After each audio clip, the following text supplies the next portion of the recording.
అందరికీ జై శ్రీరామ్. తెలంగాణ ప్రజలారా, తెలంగాణలో ఉన్నటువంటి రేవంత్ రెడ్డి పెన్షన్లు పెంచబోతా ఉన్నాడట. ఆర్థిక శాఖ లెక్కలు తీస్తూ ఉన్నదట.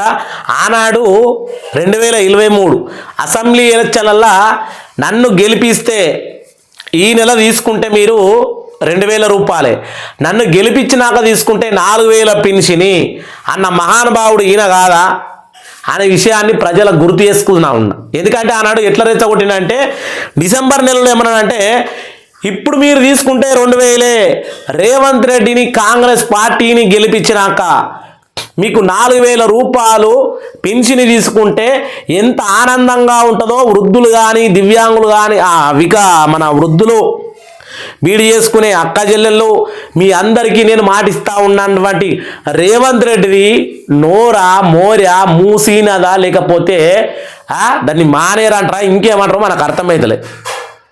ఎందుకంటే ఆనాడు ఆ మాట మాట్లాడి ఇప్పుడు ఈ మాట మాట్లాడుతుండ్రు. ఏమని, మేము తెలంగాణలో పెన్షన్లు అందరికీ పెంచాలంటే 22,000 కోట్లు అవుతాయి, ఏడికెళ్ళి లేవాలి, ఎట్లా పెంచాలి, ఆర్థిక శాఖ దగ్గర డబ్బులు లేవు, నిధులో కొడుతున్నది, ఇవి మాట్లాడుతూ ఉన్నాం. అయ్యా మీ ఎమ్మెల్యేలకు ఒక్కొక్కలకు 2,68,000 ఈ 2 సంవత్సరాలల్లో అంటే దొడ్డిగా 24 నెలల్లో ఒక్క నెల జీతమైనా తీసుకోకుండా ఊకున్నారా? తీసుకున్నారు కదా. రేవంత్ రెడ్డికి, సీఎం రేవంత్ రెడ్డికి 4,10,000 జీతం తెలంగాణ సీఎంకు తీసుకోకుండా ఊకున్నాడా? ప్రతి నెల సీఎంగా ఆయన జీతం తీసుకుంటూ ఉన్నాడు కదా. మరి తెలంగాణ పబ్లిక్ మీద నువ్వు సీఎంగా ఉన్నావు కదా, పబ్లిక్కి ఇచ్చినటువంటి హామీలు నెరవేర్చాలంటే పైసలు లేవు అని అంటా ఉన్నావు. మరి పైసలు లేవని నువ్వు కూడా జీతాలు తీసుకోకుండా అయిపోతుండే కదా. మీ 119 మంది ఎమ్మెల్యేలు ఎంపీలు వీళ్ళందరూ జీతాలు తీసుకోకుండా, ఎమ్మెల్సీలు జీతాలు తీసుకోకుండా, మీ గవర్నమెంట్ ఎంప్లాయీస్ జీతాలు తీసుకోకుండా ఉంటే బాగుంటుండే. ఎందుకంటే ఇలా పబ్లిక్ అనే వరకల్లా మీకు నిధులు యాదికి వస్తూ ఉన్నాయి. పబ్లిక్ అనే వరకల్లా వృద్ధాప్య పింఛన్ అంటే నిధులు యాదికి వస్తాయి, బీడీ కార్మికుల పింఛన్లు అంటే మీకు నిధులు యాదికి వస్తాయి, ఇదే దివ్యాంగుల పింఛన్లు పెంచమంటే మీకు నిధులు యాదికి వస్తాయి. కానీ మీ జీతాల కాడికి, కాంట్రాక్టుల కాడికి మీకు 8 రకాల హైదరాబాద్ నుంచి అమరావతికి రోడ్డు అన్నప్పుడు ఎటువంటి నిధులు యాదికి రావు. ఎందుకంటే ప్రజలు అడిగేటోడు ఎవడున్నాడు ప్రజలల్లా? అందరూ మనము జై అంటే జై అనేటోళ్ళే, మనం 90 చెప్తే జై అని కొట్టేటోళ్ళే, మనము మూసీనదిలో దుంకిపోర్రా అంటే దుంకి సచ్చటోళ్ళే ఉన్నారు. కానీ మనకు ఎదురు తిరిగి మాట్లాడేటోడు ఎవడున్నాడు అనేటువంటి అహంకార భావంతో పోతున్నటువంటి రేవంత్ రెడ్డికి నిజంగా రాబోయే రోజుల్లో ఎటువంటి కాలం రాబోతా ఉంది అనేది కూడా మనం లెక్కించుకోవాలి.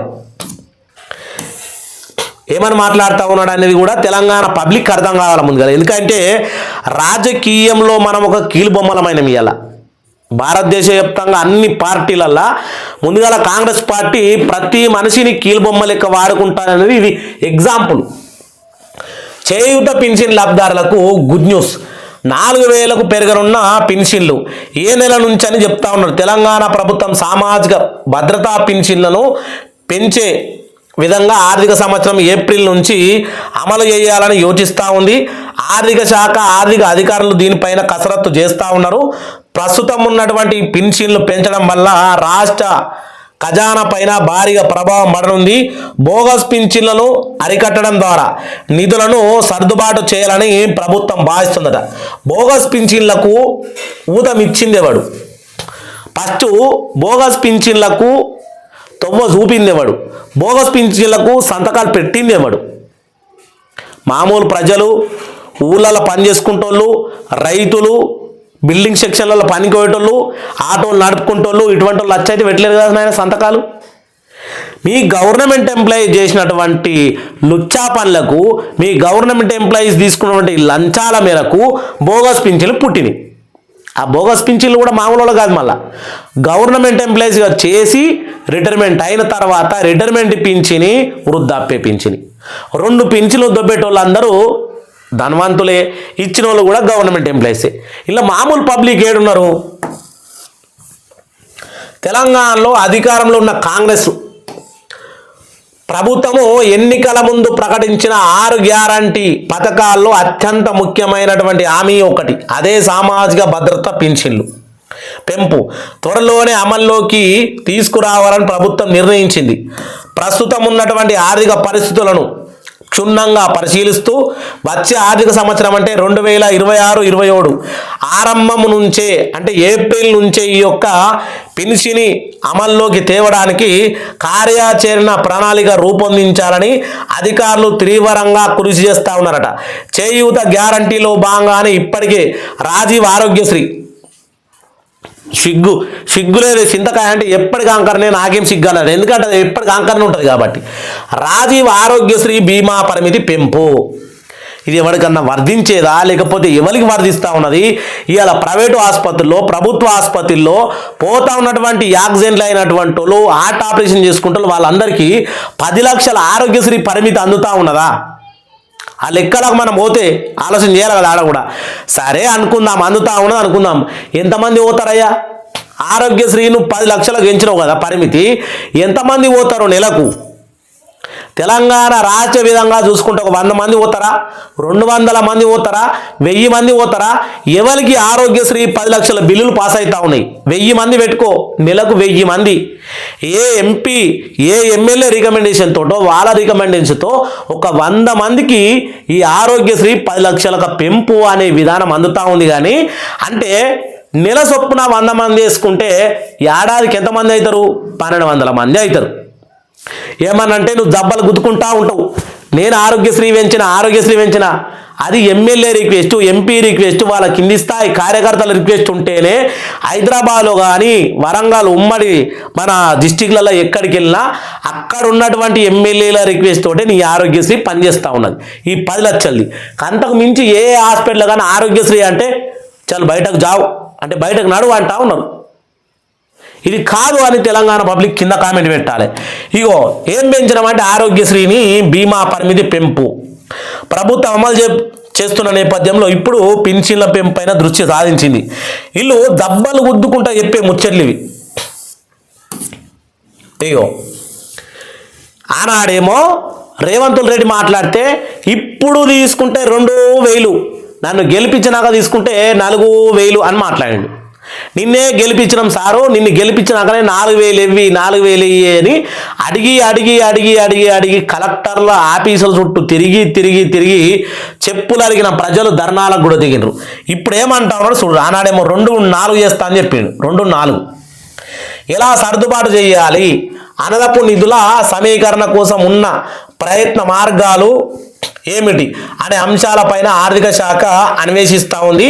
పెన్షన్ మొత్తాన్ని ఇప్పుడున్న దానిపైన 500 పెంచాలన్నా అంటే 2000 ఉండేది కదా ఇప్పుడు వృద్ధులకు కానీ బిడిలు చేసుకుంటారు 2500. బిచ్చగానికి బిచ్చం వేసినట్టుగా మరి 4000 ఎందుకు నరికినావు? అప్పుడు 4000 ఎందుకు నరికినావు? దాని గురించి నువ్వు లెక్క చెప్పాలి కదా. చెప్పినాక కూడా ఈ ముచ్చట మాట్లాడాలా. 2500 ఇస్తావు, తీసుకుంటారా అయ్యా? వృద్ధులు కానీ దివ్యాంగులు కానీ అందరికి 500 వేస్తే మీరు తీసుకుంటారా? ఇచ్చిన మాట ఏంది, చెప్తున్న లెక్కేంది? ఇగో 500 పెంచాలనా లేకపోతే 1000 పెంచాలనా అనే దానిపైన అధికారులు లెక్కలు వేస్తూ ఉన్నారు. ఒకేసారి హామీ ఇచ్చినంత నేను ఎవడిమన్నాడు హామీ ఇచ్చినంత 2-4 చేస్తాని కేసీఆర్ మీద నువ్వు, నీ మీద కేసీఆర్, ఒక్కోళ్ళ మీద పడితే ఒక్కోళ్ళు హామీలు ఇచ్చారు. మరి ఆనాడికి తెలియదా? రాష్ట్ర ప్రజలను పిరికి అలవాటు చేసి నాకు నచ్చినంత పింఛన్లు పెంచుకుంటా పోతే నిజంగా ఈ పింఛన్లను ఇవ్వగలుగుతానా? రాష్ట్ర ఖజానా ఎట్లుంది అనేదాన్ని ఒక్కసారి ఆలోచన చేయలే. కాంగ్రెస్ అధికారంలోకి రావాలి, నేను సీఎం చైర్లో కూర్చోవాలి అని మీరు ఎంత ముమ్మరమై మాట్లాడినటువంటి విషయము ఈ 2-4000 చేస్తాను. ఇప్పుడేమో హామీ ఇచ్చినంత మొత్తం పెంచడం పైన ఆర్థికంగా సాధ్యం కాని పరిస్థితులు ఎదురైతే దశల వారీగా పెంచడానికి కూడా ప్రణాళికలు సిద్ధం చేస్తూ ఉన్నారు. యాడుంటారయ్యా పబ్లిక్ అంతా వచ్చి? ఎవరి ముఖం మీద ఉంటారు కాకరిచ్చి? ఎందుకంటే ఇది ఏ లెక్క అంటారు? ఇది 500 పెంచాలా 1000 రూపాయలు పెంచాలంటే బిచ్చగాళ్ళగా నువ్వు పెంచేది? మరి మీరు 2,60,000 తీసుకునే ఎమ్మెల్యేలు, 4,10,000 తీసుకునే సీఎం, మీ ఎంపీల జీతాలు కూడా తెలుసుకోవాలి. ఎందుకంటే ఎంపీల గురించి మాట్లాడకపోతే కూడా కరెక్ట్ ఉన్నది, వాళ్ళ గురించి కూడా మాట్లాడాలి. మీరు ప్రజాప్రతినిధులు తీసుకునే జీతాలను కూడా మరి సెంట్రల్ గవర్నమెంటు ఎమ్మెల్యేలకు గింత పెంచాలనా, ఎంపీలకు గింత పెంచాలనా? గవర్నమెంట్ ఎంప్లాయీస్కి 20 ఉన్నోనికి 40 చేస్తావు, ఆటోమేటిక్గా 40 ఉన్నోని 80 చేస్తావు. ఒక 2000 4000 చేస్తాను నువ్వు ఇచ్చిన మాట ప్రకారం పెంచమంటే వేస్తలేవు. తెలంగాణ పబ్లిక్ గిన్నె అర్థం కావాలి. ఉచితాలకు అలవాటు పడడం ముందుగా మన తప్పు. ఉచితాలు ఎవడైతే బాగా అనౌన్స్ చేస్తుండో ఆడు తెలంగాణ పబ్లిక్ కాదు, భారత రాజ్యాంగం ప్రకారము ఉచితాలు తీసుకోవడం చాలా తప్పు. సామాజిక పింఛన్లు అనేది ఉచితం కాదు వాస్తవానికి. ఇది రాజ్యాంగంలో అమలుపరిచినటువంటి విధానం ప్రకారము అప్పుడెప్పుడో స్టార్ట్ అయింది 50 రూపాయలు 100 రూపాయల పెన్షన్. ఎందుకంటే వృద్ధులైన తర్వాత వాళ్ళకు దివ్యాంగులకు ఈ 2 పెన్షన్లు స్టార్ట్ అయినాయి. ఫస్ట్ వృద్ధులకు దివ్యాంగులకు పుట్టుకతో అంగవైకల్యంతో కావచ్చు వాళ్ళతో, ఎందుకంటే వాళ్ళ ఓటును వినియోగించుకునే ప్రభుత్వము వీళ్ళకు ఎలుపు చేయాలని ఎప్పుడో స్టార్ట్ చేసినటువంటి ఆ పింఛన్లను ఇప్పుడు వ్యాపారం కింద మార్చుకొని ఈ రకంగా ప్రజలను ప్రలోభితం చేసి ఓట్లను దండుకొని తర్వాత ప్రజలను బిచ్చగాళ్ళు చేస్తూ ఉండరు అనడానికి ఈ ఒక్కటే నిదర్శనం.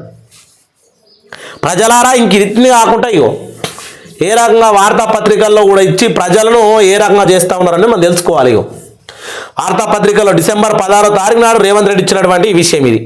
వెలుగు పత్రికలు వచ్చింది. వెలుగు పత్రిక మన వివేక వెంకటస్వామిది. ఎవరు? కాంగ్రెస్ ఎంపీ, ఇప్పుడు రన్నింగ్లో ఉన్న కాంగ్రెస్ ఎంపీ. ఏప్రిల్ నుంచి పెన్షన్ల పెంపు మొత్తానికి నువ్వు పెంచాలే.